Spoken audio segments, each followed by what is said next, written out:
tentang masih adab seorang pelajar terhadap dirinya sendiri untuk mendapatkan ilmu, dalam meraih ilmu. Adab seorang pelajar dalam meraih ilmu. Yang 3 sudah kita jelaskan. Sekarang pada bagian yang selanjutnya, supaya kita mendapatkan ilmu yang bermanfaat, terlebih ini bisa menjadi bekal dari cara-cara mendapatkan ilmu bagi anak-anak kita yang di pondok pesantren. Ar-rabi'u, adapun yang keempatnya dari adab seorang pelajar, adab seorang santri dalam mencari ilmu, ayyaqana minal quti wal libasi bima tayassara, hendaknya ia menerima apa adanya, baik makanan, wal libasi, dan juga pakaian, bima tayassara, yang mudah ia dapat, apa yang ia miliki. Dia menerima apa adanya dari bekal makanan, pakaian yang dia miliki saat itu, selayaknya dia bisa menerimanya. Fabis sabri ada adnal aishi yanalu sa'atal ilmi. Karena apa?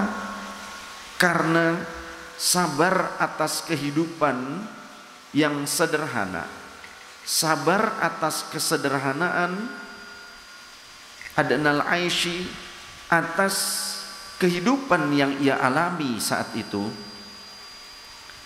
yanalu sa'atal ilmi, di saat ia mencari ilmu, wa jama'a syamlal qalbi, serta mengumpulkan morat maritnya hati, an mutafarriqatil amali, serta mengumpulkan pecahan-pecahan jiwa, mengumpulkan retakan-retakan hati.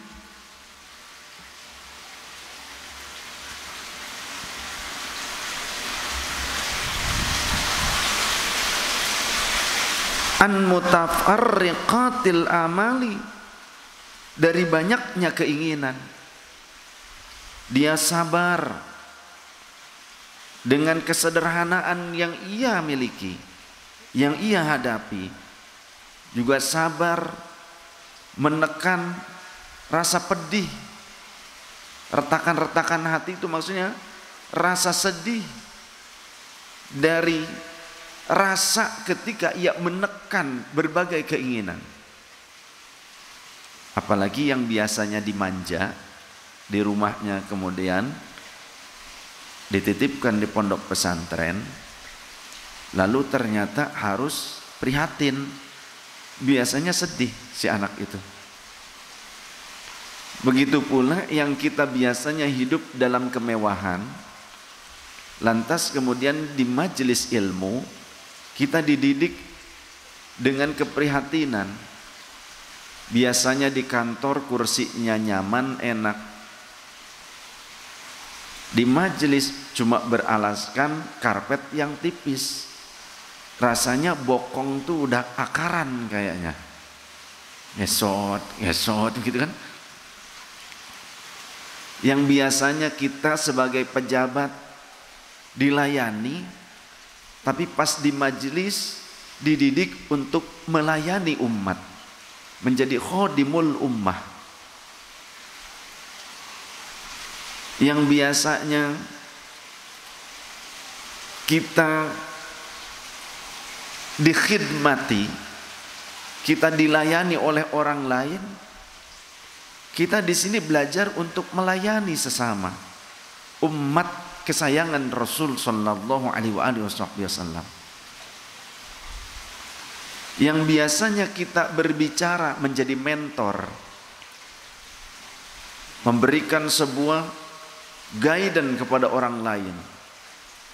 Kita biasanya menunjuk kepada orang lain. Tapi di majelis ini kita harus bersabar mendengar nasihat-nasihat cahaya cinta.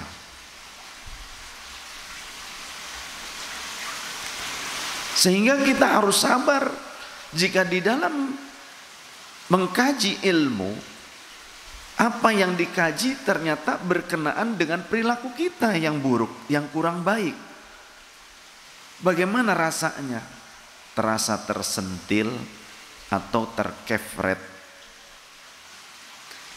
Jika kenyataannya seperti itu, bukanlah pembicaraan guru yang salah, bukanlah ilmu yang disampaikan guru itu yang salah, tapi ada penyakit di dalam diri kita. Wajar jika dalam proses pengobatan ada kalanya luka diobati itu terasa sakit dan perih. Tapi yakinlah, rasa sakit dan perihnya luka yang sedang diobati itu akan mempercepatnya sembuh dan tidak terasa lagi sakitnya berkepanjangan. Tapi justru andai kita tidak mau menerima rasa sakit perihnya obat itu, maka siap-siap luka itu akan terus menjalar dan bisa menggerogoti tubuh kita, sehingga menjadi busuklah bagian tubuh kita dan harus diamputasi.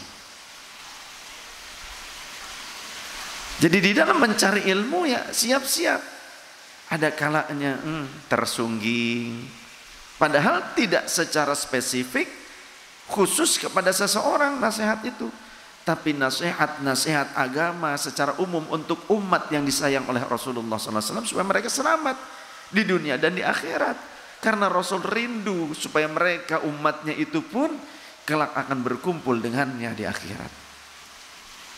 Di dunia sa'idan, selamat dan bahagia, sukses. Di akhirat juga salamatan wal afiatan, selamat sentosa. Itu yang diharapkan Rasul. Cuma kadang kitanya saja yang nggak sadar.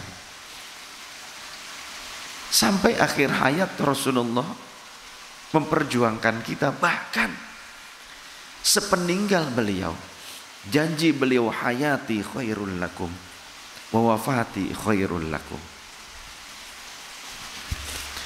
Ketika aku hidup saat ini, aku akan menjadi kebaikan untuk kalian. Kehidupanku saat ini adalah kebaikan untuk kalian. Wa wafati khairul lakum, dan kelak andai jika aku telah tiada, aku tetap akan berbuat baik untuk kalian. Tu'raduna alayya a'malukum, segala bentuk perbuatan kalian baik dan buruknya akan diperlihatkan oleh Allah kepada aku. Wa ma ra'aitu syai'an min khairin illa hamidullah. Tidaklah ketika aku melihat kebaikan yang sedang kalian lakukan, kecuali aku akan memuji Allah, berterima kasih karena Allah telah memberikan hidayah, taufik dan inayah kepada kalian. Dan aku yakin kelak kalian akan menerima syafaatku, akan berkumpul bersamaku. Wa ma ra'aitu syai'an min syarrin. Namun ketika yang kulihat adalah kalian berbuat keburukan, kalian berbuat dosa, kalian berbuat maksiat, walau memang kecewa, illa astaghfartu lakum, tapi aku akan memintakan ampunan untuk kalian. Aku tetap menyayangi kalian.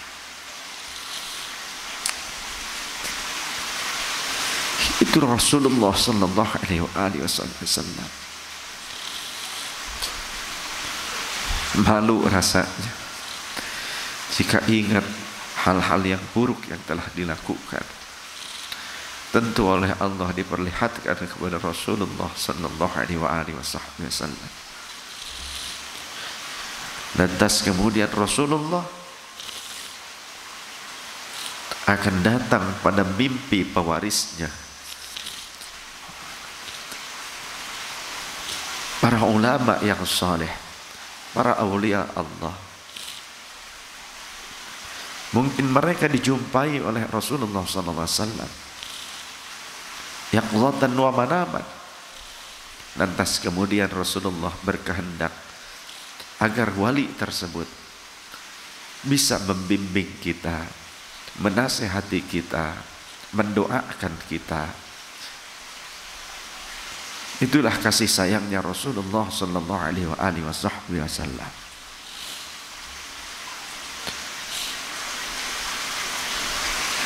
Begitu pula tugas beratnya para aulia Allah ketika menghadapi orang-orang yang keras hatinya. Batu tidak menjadi lunak karena senantiasa berada di dalam air. Begitu pula hati seseorang sulit untuk bisa mendapatkan cahaya jika ia tetap keras, tidak berupaya untuk melunakkan hatinya, walaupun dia berada di tengah-tengah oase, sumber air yang mengalirkan air-air kehidupan, air-air petunjuk, air-air yang menyegarkan, yakni ilmu yang bermanfaat. Maka hadirlah di tengah oase dengan mengosongkan diri kita, hilangkan kesombongan kita, keakuan kita, ego kita, ujub, merasa hebatnya diri kita. Singkirkan itu, singkirkan itu. Bagaimana mungkin kita akan menerima curahan air dari teko jika kitanya telah memenuhi diri kita dengan rasa kepemilikan segala-galanya.